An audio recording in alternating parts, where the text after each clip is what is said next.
Welcome back to my channel. Celeb Buzz, please share and subscribe and press the bell icon for new updates. Hi, this is Gary Burghoff from the TV show MASH. He played Radar O'Reilly, the sweet and shy company clerk who won everyone's hearts. With those cute puppy dog eyes and shy charm, Gary Burghoff was like the good guy in the crazy world of MASH's Army Hospital.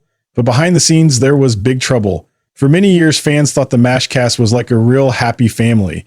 But Gary's new comments at age 82 break that dream. As there was one cast member Gary couldn't stand, someone he hated, someone who made every day on set terrible. and after all these years, he's telling us who it was. The myth of the MASH family. From the outside, MASH looked amazing. A perfect group where everyone got along great on screen. Alan Alda, Loretta Swit, Jamie Farr, David Ogden Stiers. Each actor brought something special and unforgettable. The friendship felt so real, so natural. It was easy to believe the cast were like a second family behind the scenes. For millions of viewers, MASH was comfort during hard times. It was smart, funny, and had heart. But what if that heart was broken from the very beginning? Gary Burghoff, even though he was one of the few original cast members from the Robert Altman movie, always seemed like the quiet one, the sweet one, the innocent person in all the war madness. But behind those young eyes and charming smiles was a man under huge pressure, not just from being famous or people's expectations, but from something darker happening off camera. He was praised for his emotional acting, his funny timing, and his gentle vulnerability. Yet while fans loved Radar, Gary was suffering in silence. Why? Because, as he now tells us, there was something deeply wrong on that set. Something nobody outside the production ever saw. The set wasn't a family. It was like a ladder. There were power games, hurt feelings, quiet jealousy wrapped in fake smiles. And one actor Gary now admits made his life a living hell. The truth, he almost quit earlier, but he stayed for a while because he believed someone would notice, someone would help. No one did. Cracks in the foundation. Radar was central to the show's heart, but Gary Burghoff wasn't central to the show's power structure. He may have been loved by audiences, but behind the camera, he was often treated like he didn't matter. While fans saw Radar as the moral anchor of MASH, a light of innocence in a mean world, Gary himself felt more and more pushed aside by the very people who made the decisions. He fought with producers, not loudly, not publicly, but often. He questioned choices. He refused to be put in a box.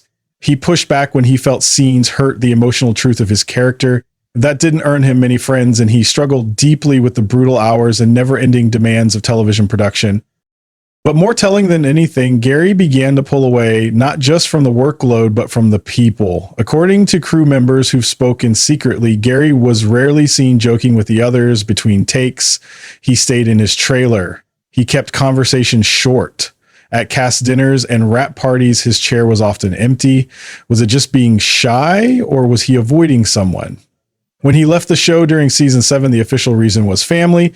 The line was clean, respectable. But in a recent interview, raw, unfiltered, and decades removed from Hollywood politics, Gary finally told the truth.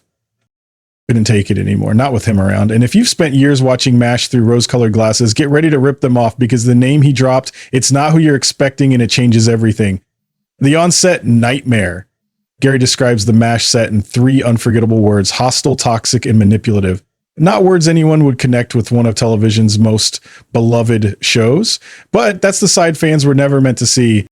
And according to Gary, behind that smiling cast photo and well-polished scripts was one man pulling strings, setting traps, and turning the set into a mind game battlefield. This wasn't ordinary tension. This wasn't a creative disagreement or the usual wear and tear of long-term filming. This was personal, cruel. According to Gary, this man took every chance to put him down on set in front of the crew, sometimes even during takes. He made fun of my acting style. Gary said he rolled his eyes when I was giving my most emotional performances. He treated me like a child, like a mistake, like I didn't earn my place. It chipped away at his confidence little by little. Gary had spent years bringing Radar to life with honesty and heart, only to be torn down by someone who should have been a coworker, maybe even a friend. But instead, he says this person became his bully, a presence that drained the joy from the work and replaced it with fear. Worse yet, Gary claims this person actively worked behind the scenes to cut down his role. He wasn't just rude, he was smart about it. He whispered in producers' ears. He pitched scripts that made Radar's presence smaller. Scenes were changed, lines given to others, and Gary found himself pushed further to the edges. It was like death by 1,000 cuts. He said, every script I opened, I was holding my breath. Gary believes it was jealousy, plain and mean. He thought I was weak. Gary said he hated how much fans loved Radar. It got under his skin. What had started as small slights became deliberate attempts to push him out completely. That's when the bitterness began. Quiet at first, then poisonous. A cold war played out in call sheets, script changes, and forced smiles. There was no open conflict, no yelling matches, just the unmistakable feeling of being slowly, deliberately erased. Gary was fighting for survival on a set where he was being systematically pushed out by a man who wanted him gone and who had the power to make it happen. The unforgivable incident, there's always a breaking point, a final straw. And for Gary Burghoff, it came during what was supposed to be one of the most emotionally charged scenes of the season. The script called for vulnerability. It was a quiet, intimate moment, one that demanded presence, timing, and trust between scene partners. Gary was ready. He'd rehearsed. He tapped into the deep well of emotion that made Radar more than just a side character. He wanted to deliver something raw, something real. But the moment was never allowed to breathe because Gary says his co-star deliberately ruined it, not once, but twice. He messed up his lines, Gary recalled, but not by accident.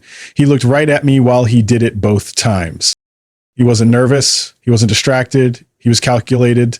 The director called for resets. The crew sighed. The emotional momentum Gary had built drained away with every take. He looked me dead in the eye, Gary said, voice shaking, and smirked. That smirk said everything. I'm in control. You're nothing here. Gary says that was the moment it all became clear. This wasn't creative tension. It wasn't ego fighting.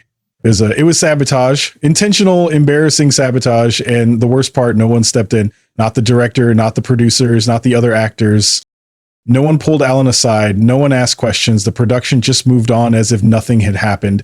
The crew knew, they saw it, but they stayed silent. Out of fear, loyalty, career preservation, Gary could only guess. What he couldn't guess anymore was where he stood on that set. Gary realized then he was alone in enemy territory. This wasn't just a bad day. This was war, a cold, silent war. And he was losing. Every smile he received now felt like a mask. Every handshake a test. The friendship he once believed in had crumbled, replaced by politics and pecking orders. And at the top of it all, untouchable and smiling, was Alan Alda, the name he refused to say until now. So who was it? Not a minor player, not some background extra or bit part villain. Numberman Gary Burghoff, accuses of making his life on MASH a waking nightmare, was Alan Alda. Yes, that Alan Alda, the face of MASH star, the wisecracking, emotionally smart, endlessly charming Hawkeye Pierce. The man fans adored, critics worshipped, the man who won Emmys, Golden Globes, standing ovations, and the hearts of millions. But behind the charming grin and quick wit, Gary says there was something very different lurking. He was smug. He was cold. He thought he was better than everyone, Gary revealed. And he made sure you felt it every single day. According to Gary, Alda wasn't just an actor. He was the power broker on set. He manipulated scripts, influenced casting, whispered in producers' ears. Nothing happened on that show unless Alda wanted it to happen. Gary claimed he had a God complex. He needed to be the smartest, the funniest, the most loved on screen and off. The betrayal cut deep, not just because of the cruelty, but because of the deception. The man the world viewed as thoughtful and humble. Gary paints a far darker picture. He fooled everyone, he said. Audiences, critics, even the crew, but not me. I saw what was underneath. I saw the real Alan Alda, and I didn't like what I saw. It wasn't just about ego. It was about control, domination, image. Burghoff alleges that Alda's influence was so vast, even the writers began tailoring dialogue to flatter him, cutting others down in the process. He wanted center stage, Gary said, and he got it. Even if it meant pushing the rest of us into the shadows, Gary didn't just feel excluded, he felt erased. And Alda, he insists, orchestrated it all with a smile. He wore his charm like armor, Gary explained, but underneath that mask was a man obsessed with power, with being adored, and with never letting anyone else shine brighter than him. Decades of silence broken. Why speak up now? Why break decades of silence? Why risk tarnishing the golden image of a beloved show? Because Gary says, I don't want to die with lies on my tongue. At 82 years old, with most of his life behind him, Gary Burghoff is no longer interested in preserving myths. He's not looking for sympathy. He's not chasing headlines. He simply wants the truth his truth to be heard before it's too late. For years, he stayed quiet. He watched reruns, play endlessly, watched documentaries, and cast reunions paint a sanitized version of life on the MASH set. He watched as fans, interviewers, and media outlets worship the legacy, oblivious to the venom, the manipulation, the cruelty that simmered just behind the curtain. He doesn't speak with theatrical rage. He speaks with weight, with weariness, with the kind of bitterness that only builds when you've held your tongue for too long.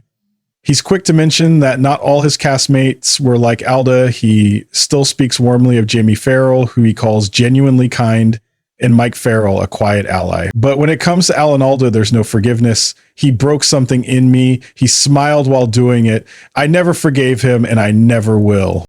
And now Gary has unburdened himself, not for revenge, not for applause, but so that when the final curtain falls, the truth, his truth, won't be buried with him. What it cost him. Gary's exit from the show in hindsight wasn't just about family. That was the official narrative, a safe, digestible explanation for why one of MASH's most beloved characters vanished after season 7.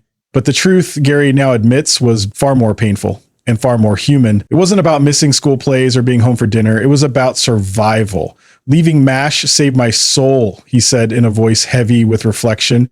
Staying would have destroyed me spiritually, emotionally, maybe even physically. Every day on set had become a battle of endurance, a psychological minefield. He began dreading call times. He'd sit in his dressing room, script in hand, stomach in knots, not from nerves, but from knowing what was waiting for him when he walked out. The condescension, the cold smiles, the power games, the passive-aggressive remarks that stung more than open hostility. He wasn't just acting anymore, he was enduring. So when he left, he wasn't just stepping away from a job, he was walking away from everything, from money, from Emmy buzz, from guaranteed future roles, and from a level of fame most actors dream of. But he knew he had to, because he could no longer share a stage, a scene, or even a hallway with the man he now calls a master manipulator in a surgeon's coat.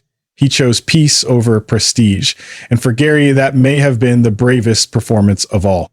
The truth will out now. At the twilight of his life, Gary Burghoff has finally spoken, not with bitterness, but with honesty.